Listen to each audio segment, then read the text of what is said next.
Mitra bisnis, pemerintah memangkas jumlah negara penerima fasilitas bebas visa kunjungan ke Indonesia. Dari sebelumnya 169 negara, kini tersisa hanya 13 negara. Alasannya adalah mempertimbangkan asas timbal balik dan manfaatnya untuk Indonesia. Di sisi lain, Thailand malah menaikkan jumlah negara yang bisa masuk tanpa visa dari 57 menjadi 93 negara.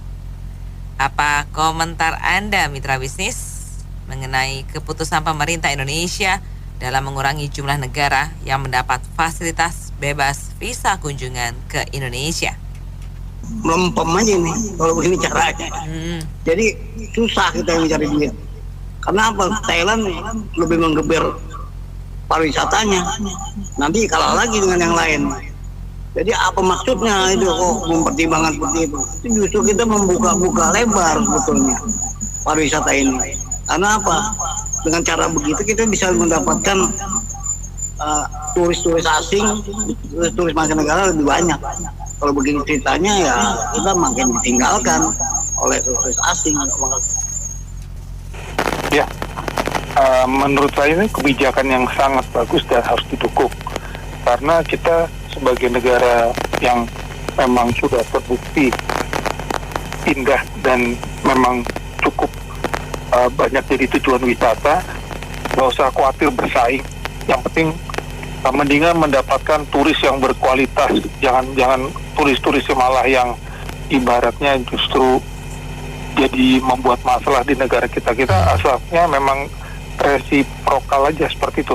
Kalau negara-negara itu ngasih, kalau misalkan ditambah juga tidak apa-apa dengan catatan misalkan turis dari negara itu masuk 5 negara yang turisnya paling banyak ke Indonesia, mungkin dipermudah tidak apa-apa. Tapi yang lain yang cuma nyumbang 500 turis, 1000, nggak usah dipermudah lah menurut saya. Saya sudah sangat setuju. Itu aja, makasih. Kali ini saya setuju dengan pendapat pemerintah saat ini ya, karena biar bagaimanapun negara ini, kita negara yang berdaulat, jadi harus punya pendirian yang pasti terhadap siapapun yang masuk ke negara kita. Kita harus tahu siapa mereka, sebab kerjanya seperti apa, kemampuan kerjanya seperti apa, dan tujuannya apa. Kalau mereka nggak ada visa, itu kan kita nggak tahu mereka datang untuk tujuan apa, apakah untuk berbisnis membuat jaringan teroris internasional, atau bahkan untuk menyusup menghancurkan negara, kan kita nggak tahu. Jadi memang sebaiknya, walaupun keputusan ini terkesan terlambat ya, mungkin sebaiknya bisa dilakukan dari beberapa tahun yang lalu. Contohnya seperti yang kita lihat sekarang nih Om, sudah terlalu banyak turis-turis yang bebas visa, akhirnya mereka udah overstay, bahkan mereka menganggap itu kampungnya mereka, jadi mereka berbuat seolah-olah seenaknya sendiri gitu, berbuat klaim kayak motor sembarangan segala macam gitu.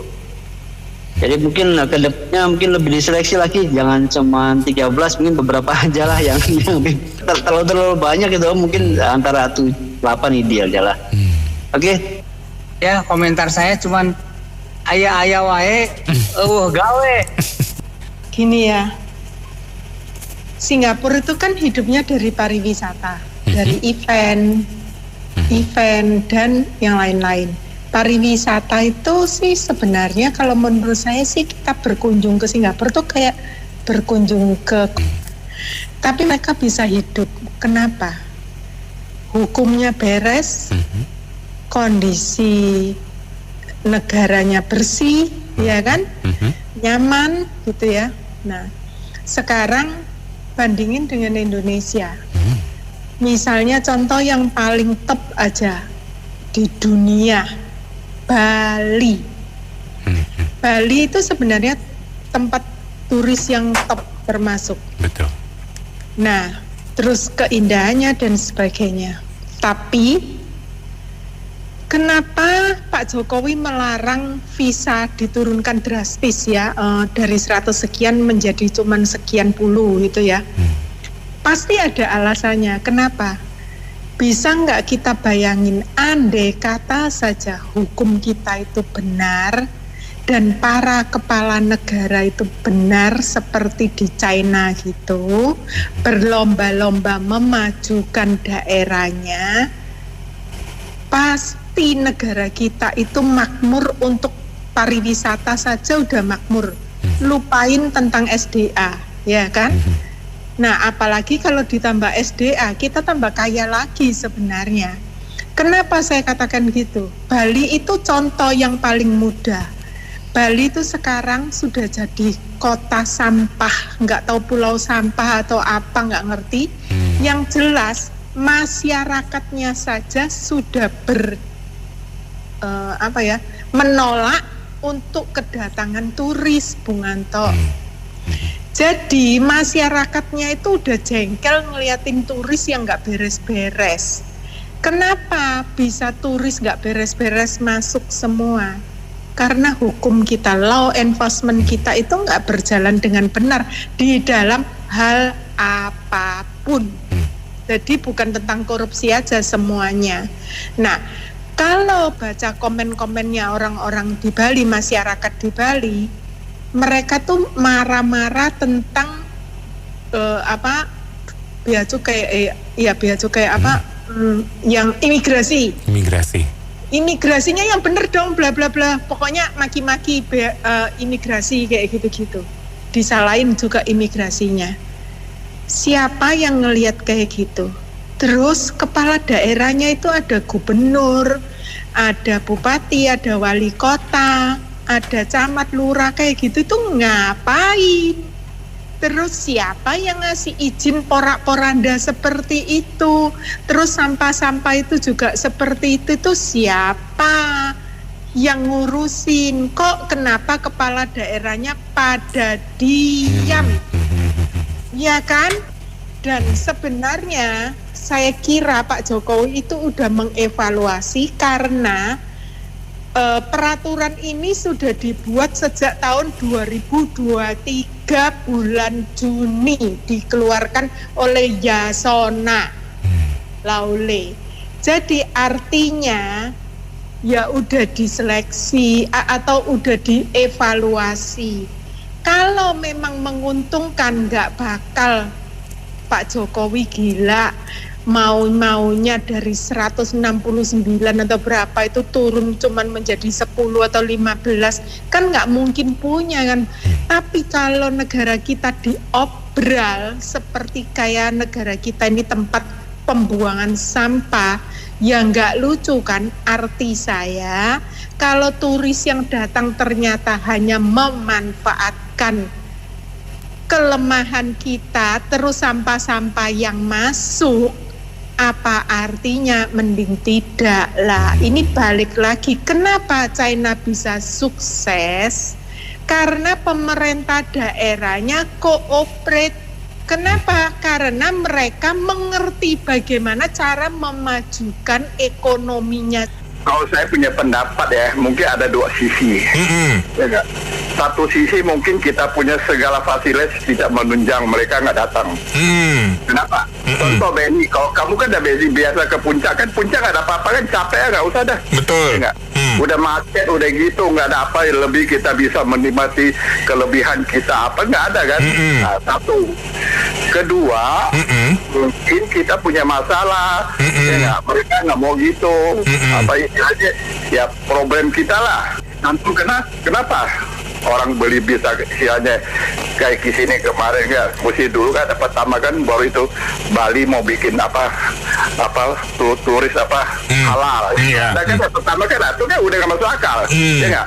Dia belum lahir orang Bali udah ada di situ, udah 7 turunan 8 tanjakan ya nggak? Masa mau lahir bikinnya ogah-ogah? Apa orang bule suruh makan bajigo sama ini cinggur? Nah itu jadi mungkin banyak masalah, kita nggak bisa itu tafsir, itu sih pendapat mereka, ya nggak? Jadi masing-masing. Kita lihat turis Tiongkok tiap hari kan mereka tuh rame pakai kereta sono nggak kalah sama kita tuh dibangun sama Tiongkok. Nah hari ini Perdana Menteri Malaysia ke Tiongkok kan, nah tuh kan begitu. Jadi pandangan kita punya pemerintah gimana menghadapi masa depan. Kalau kita salah pandangan ya kacau seperti di Amerika ya nggak, bikin senjata nembak orang lain nembak anak sendiri, bener ya? Betul. Nah itu. Aduh, kenapa itu visa? Itu menyetop siapa? Dari 169 ya? Iya, siapa? Iya, kembali lagi kita bilang yang nyetop siapa? Kita atau sana yang nyetop? Kalau kita yang nyetop ya mungkin sudah berpikir mudaratnya banyak. Karena cuannya nggak dapet. Kalau di sana yang nyetop ya nggak tahu. Mereka yang menilai kita. Oke, ya. Iya enggak? Jadi kembali lagi tujuannya mau kemana kita ini? Iya enggak? Ya. Tujuannya ini mau kemana kita? Sebetulnya kita kan ini harusnya maju melesat. Ya. Pendapatan kita juga banyak. Tapi yang sekarang ini yang ada, waduh, yang ada mabok. Iya enggak? Ya. Iya, daya beli masyarakat susah. Mabok betul-betul.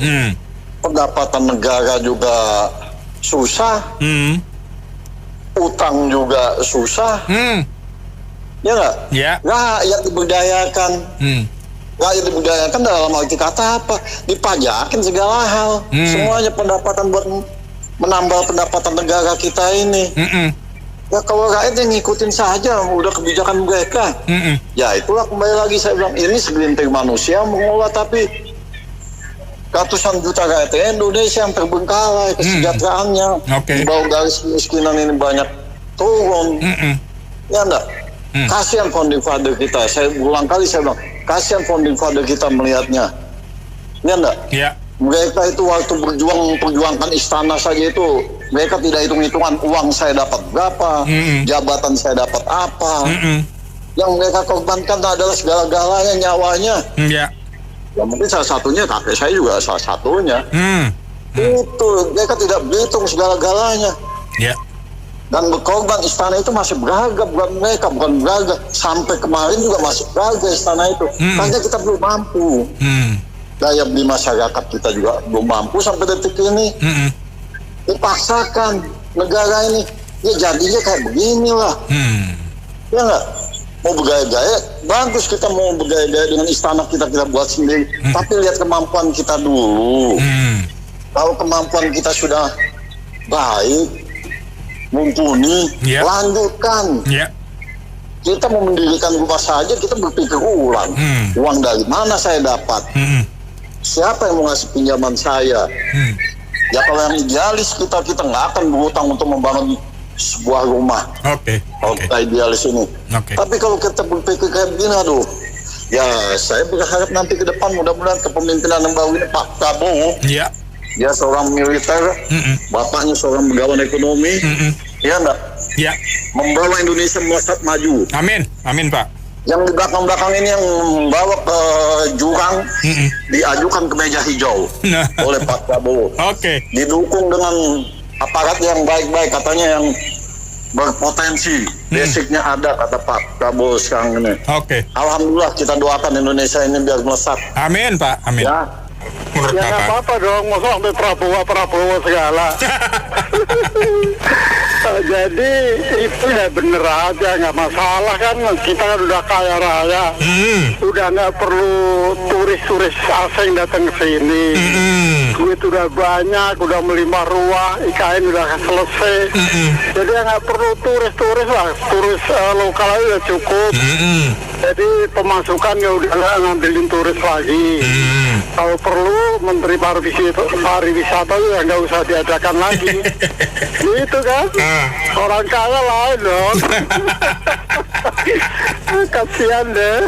Masa dari cepet lagi ya? Nah, dari 169 Pak, jadi tinggal 13. Jadi jaksa kesian amat. Itu tandanya Indonesia udah banyak duit, udah nggak perlu turis lagi. Itu Bung Ben. Jadi nggak usah bawa Prabowo segala lah, harus saya lain kan. Ini bagaimana urusannya dari 119? Persoalannya kenapa bisa sampai ada penyususan akumulasi seperti itu? Gitu.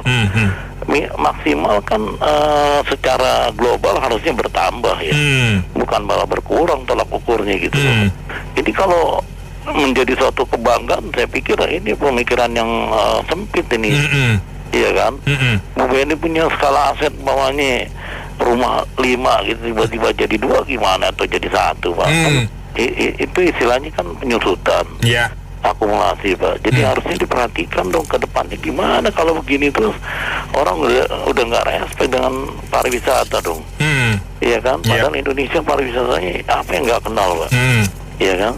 Di Papua, di Sulawesi, di Nusa Tenggara, semua banyak sekali objeknya, Pak. Dengan bebas visa itu tidak menguntungkan, jadi dipangkas aja deh. Tapi income per kapitanya dapat kayak ini pariwisata ini gimana nih? Dapat nggak Bung Ben ini? Sementara negara berlomba-lomba untuk mendatangkan turis dari luar. Ini efek domino loh, Pak. Sementara nanti dananya itu diambil dari penerimaan pajak rakyat nantinya nih. Ini berbahaya nih. Januari tahun depan 12%, Pak. Pajak pertama nilai. PPN ya. Iya, belum yang lain-lainnya nih. Belum SPT tahunan, SPT bulanan. Surat pajak terakhir itu kan mesti dilaporkan juga. Jadi artinya jangan hanya diam nih, harus ada gerakan untuk bisa membangkitkan kembali minimal ya jumlah negara itu kan dibangkitkan kembali, mungkin arahnya ke arah yang lebih besar, lebih banyak gitu loh. Ya kalau menurut aku ya, ini ada sisi apa ya, pride gitu loh, atau apa ya, pongla atau apa ya, kalau negatif. Jadi kita ngapain kasih bebas visa ke negara yang tidak memberi bebas visa juga buat negara kita gitu. Itu 13 negara bebas visa itu pasti negara sesama ASEAN. Saya duga ya, gitu loh. Ya kan, karena kita juga ke negara mereka juga kita pasti itu imbal balik gitu. Yuk kasih free, kita kasih free gitu, menurut saya ya. Jadi ini asas apa namanya, lah. Jadi kita udah next level ceritanya nih Pak. Dengan kepemimpinan Pak Prabowo nanti ya, sekarang lagi mungkin kita udah next level.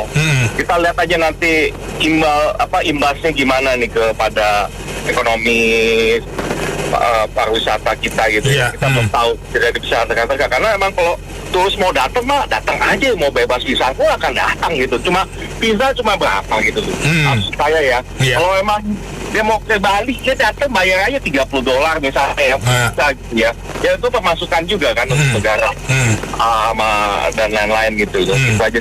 Ya, dengarnya sih kalau secara dagang kayaknya sedih juga ya Pak ya.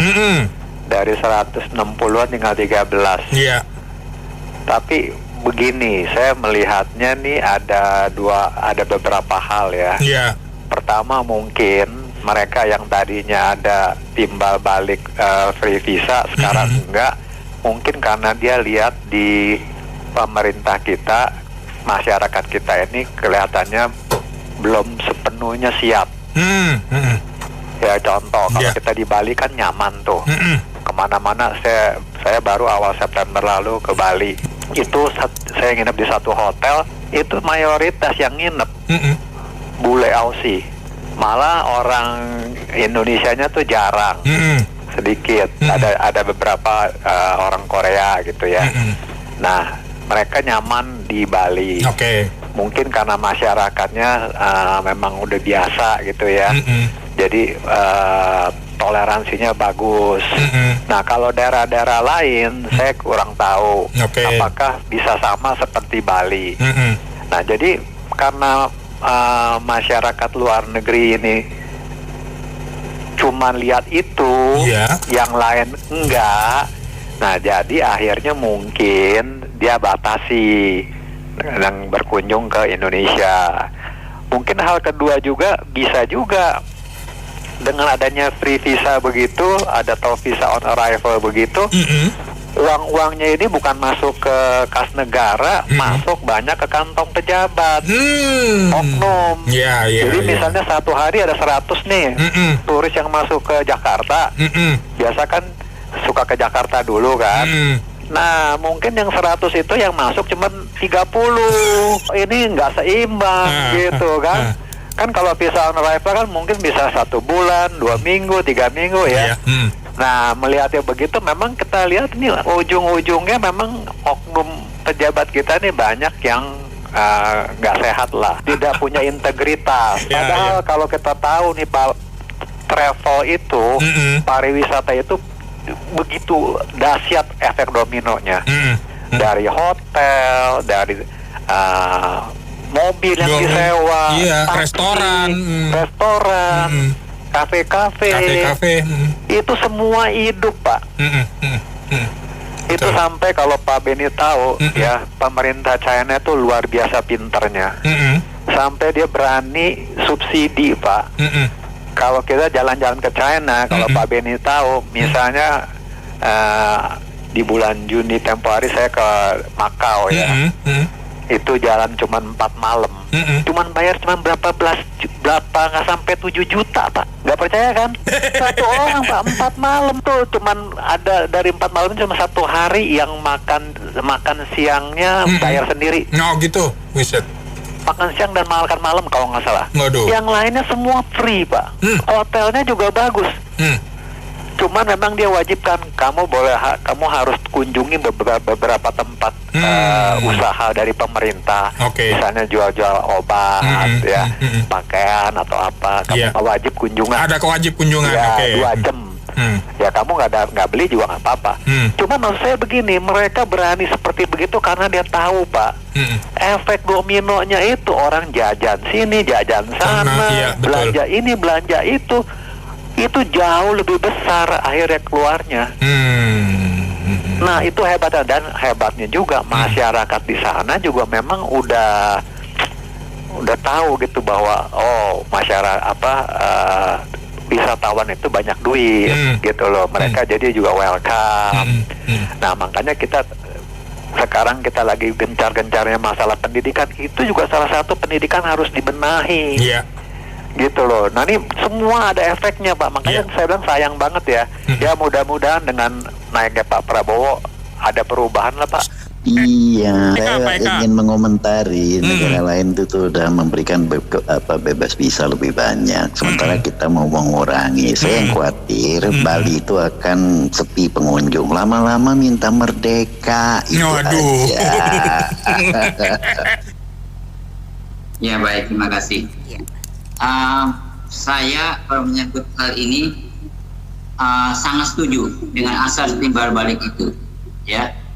Karena menurut saya ini kita tidak bisa melihat semata-mata, walaupun banyak yang berpendapat bahwa ini demi turis, demi ekonomi, tapi menurut saya ada hal yang lebih besar dari itu, yaitu harga diri bangsa, martabat saya, martabat ibu juga, ya. Ibu mungkin pernah mengalami, ya, bagaimana apply visa untuk ke suatu negara yang tidak bebas visa. Setahu saya kita ini Indonesia bebas visa itu hanya ke negara-negara ASEAN, ya, dan saya setuju itu timbal balik. Negara-negara ASEAN harus dibebaskan visa, ya.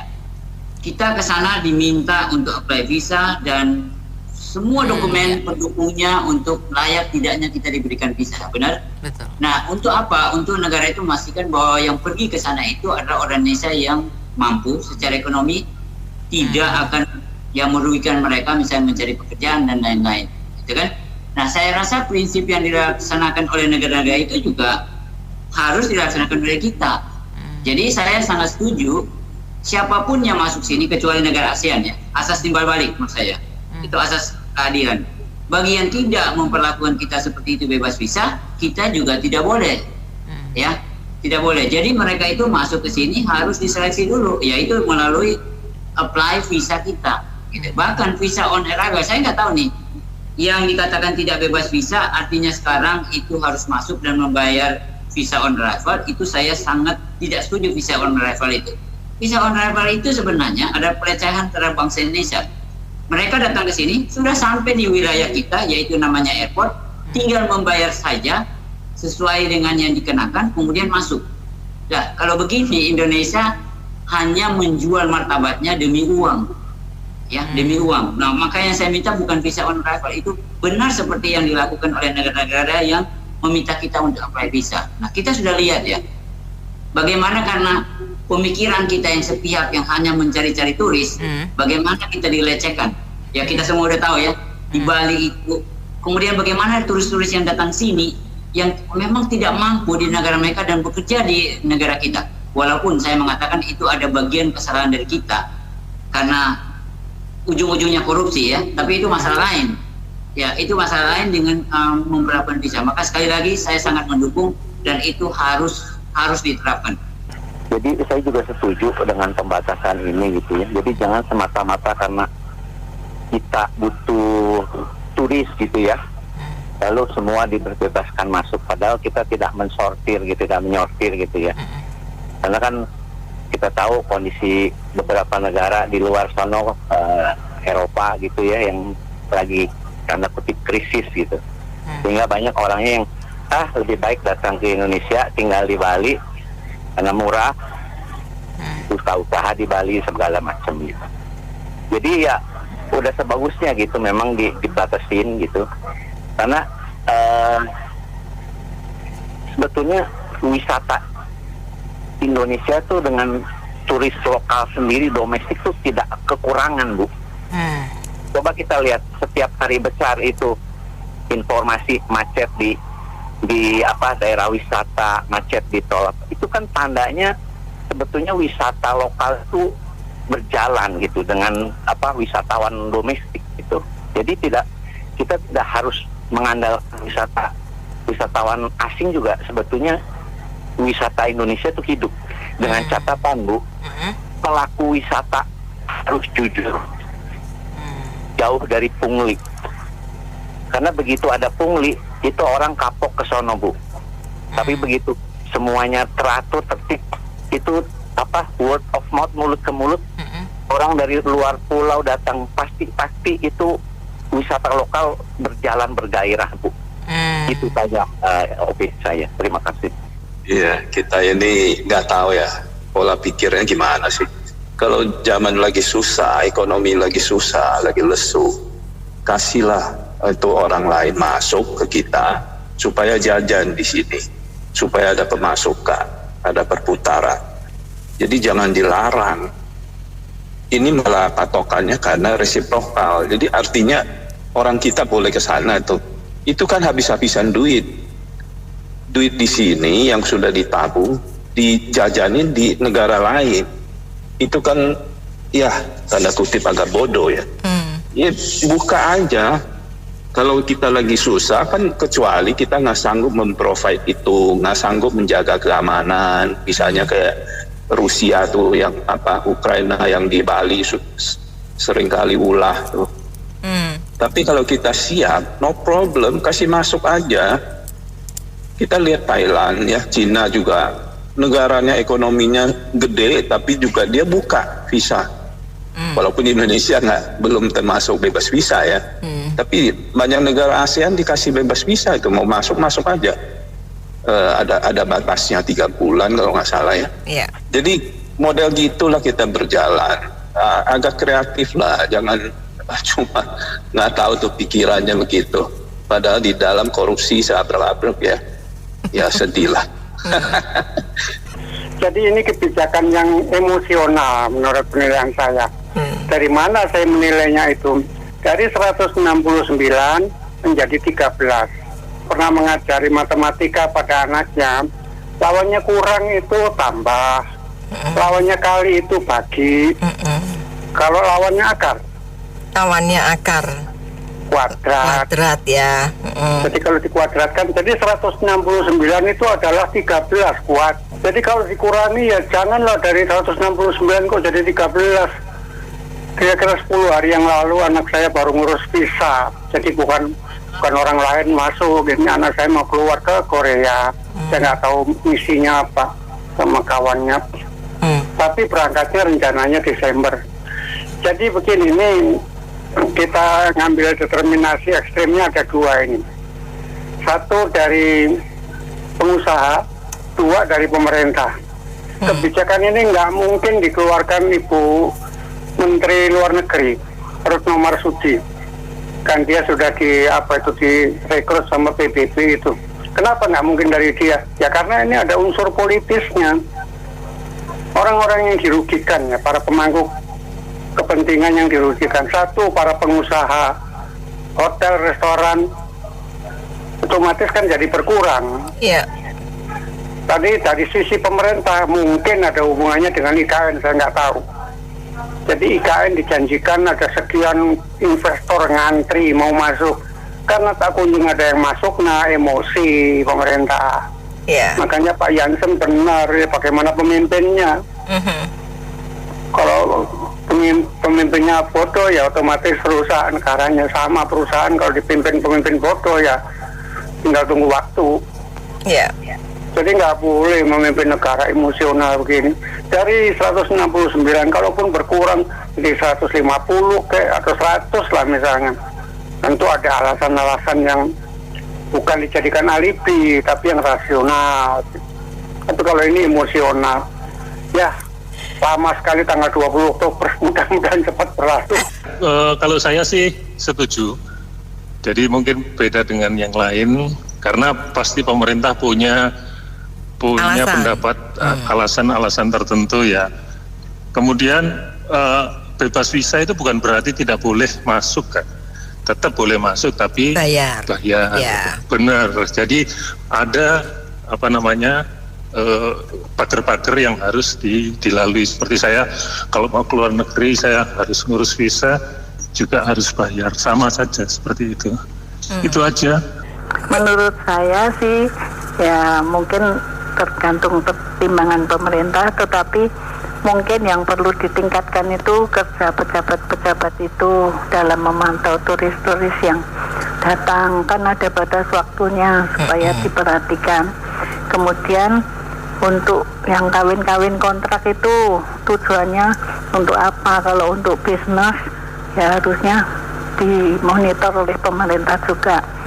Usahanya harus ada izin gitu. Kemudian visa itu perlu diperluas juga yang bebas visa ya, sesuai dengan mungkin kita ke negara mana yang bebas visa timbal balik gitu. Kalau kita di sana nggak bayar ya di sini nggak usah bayar, itu yang mungkin dipersulit. Kalau yang tidak ada kasus ya dipermudah gitu. Ya kalau dari segi saya ya kayaknya bagus untuk membatasi wisatawan yang dibilang kasar nih, nggak ada duit lah atau apa gitu ya. Jadi kan kebanyakan datang ke sini juga cari kerjaan atau bikin usaha sendiri di sini. Jadi efeknya sih nggak bagus ya buat penduduk kita gitu ya. Udah itu juga mereka kan jadinya ilegal gitu ya. Kalau misalnya berusaha gitu kan, udah itu kan banyak juga yang kayak pengungsi dari negara yang perang. Nah itu juga kalau ada visa gini kan setidaknya lebih diseleksi lah. Dan kalau menurut saya kalau biaya mereka masuk ke sini dengan kurs mereka saya merasa nggak mahal ya. Jadi bisa nambah pendapatan negara juga gitu loh. Jadi ya ada bagus ada enggaknya sih. Nah ini mungkin bertentangan sama yang sebelumnya tadi ngomong. Oke. Ini soal pendapat saya buat pembatasan visa ini ya. Kalau untuk tujuan bisnis, ya itu sih pro kontra. Tapi kalau untuk seperti Mas Teddy ngomong masalah wisatawan, ya itu saya sih setuju aja. Karena ya Anda lihat aja deh sekarang di Bali contohnya, makin over tourism, sekarang di sana makin banyak orang bule suka salah gunakan visa liburan dia, instead bikin buka usaha sendiri di sana. Itu pun juga sangat meresahkan sekali gitu. Jadi intinya jadi kayak pendapatan negara pun juga jadi kayak gimana gitu buat kepentingan mereka gitu. Itu mestinya langkah pemerintah juga harusnya pertegas. Lain sama Thailand kan terima turis dan lain sebagainya, itu sih ya mereka kan terbuka. Lain sama negara kita, beda hukum gitu. Jadi ya saya harap sih ya pemerintah sih tegas untuk harusnya pertegas aja gitu. Boleh meningkatkan wisata Indonesia apa semuanya, tapi ya harus ada aturannya juga kalau ingin mau mengunjungi Indonesia. Kalau dengan tujuan wisata ya itu betul harusnya dibatasin itu buat negara-negara yang bebas visa.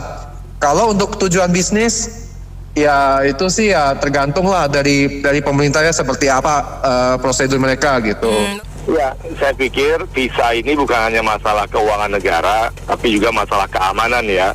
Seperti misalnya kalau kita mau ke Amerika atau ke Australia itu UK, daerah-daerah Schengen itu kan mereka pada saat kita mengajukan visa dia juga melakukan cek kan kepada orang ini, apakah terlibat organisasi terlarang atau apa berdasarkan interest dari negara yang mau dikunjungi, dalam hal ini Indonesia. Jadi saya pikir bebas mengurangi ini ya tidak masalah. Artinya orang yang mau wisata kalau suruh bayar visa ya bayar visa saja, cuman jangan sampai yang harga visanya itu terlalu mahal.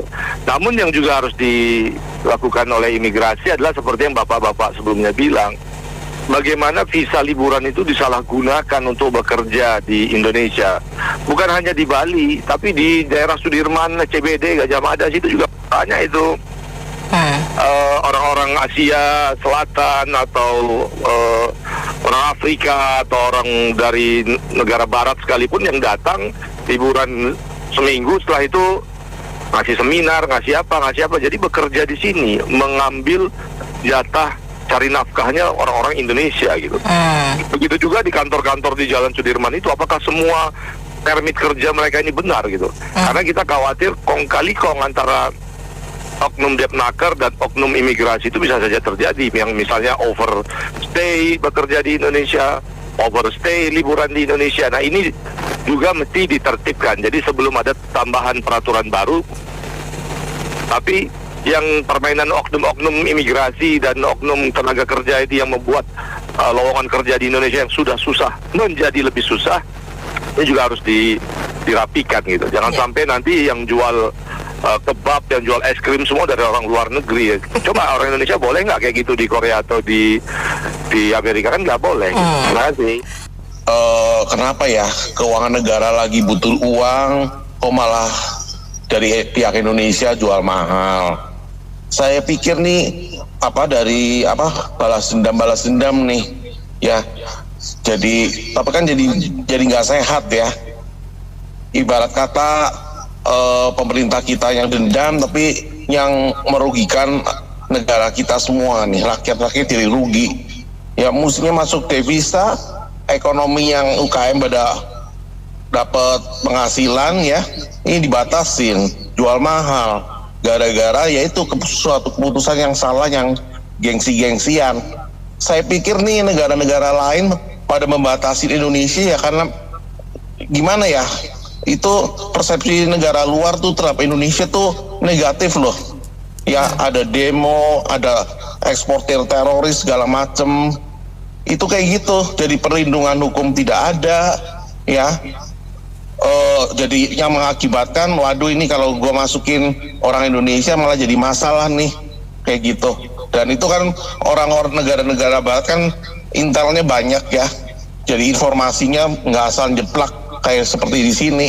Nah kalau ibarat negara luar berbuat A, terus kita pejabatnya istilahnya baperan buta, mestinya kalau menurut saya sih harus introspeksi ya.